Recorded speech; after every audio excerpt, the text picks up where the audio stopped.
This is Axis web interface. It's been around for years and years. And this is Axis's new web interface. The two main important differences is when you go to setup in the old web interface, you lose live video, right? So this is what traditionally looks like. You can tab through, but you don't see live video at the same time. Now notice in the new web interface, you have the settings tab in the lower right-hand corner. And when you click that, it opens up.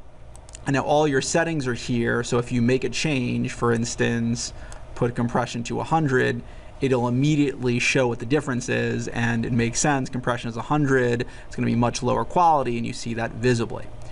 So the other major difference is when you use a traditional interface, this is non-responsive. So if we go over here, you'll notice that, right, it's all cut off. Imagine that this was on your phone or a tablet, it could be cut off like this.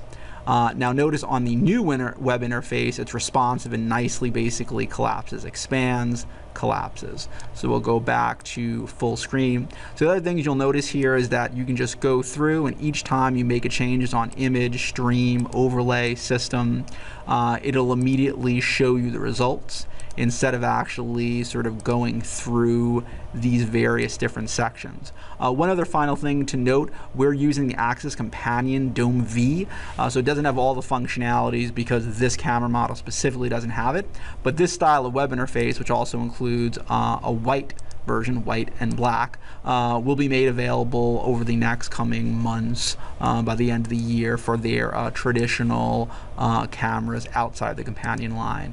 So overall, you know, it's pretty rare to actually have a web interface for a camera setup that is responsive, and the fact that it has the settings down below we think makes it more usable. And finally, one of the things to point out is that it's streaming H.264 without a plugin. If we went over here, we don't have the plugin installed here. We're going to click H.264, and you'll notice no video stream can be loaded because we don't have it set up properly, whereas with the other camera in the new version of the web interface, it's automatically streaming H.264 using HTML5. So there are a number of important benefits or enhancements in the new Axis web interface. We also think that these types of controls, by having sort of the settings responsive laid next to the live video, will also help spur a number of other manufacturers, some of which have very old versions, to enhance theirs as well.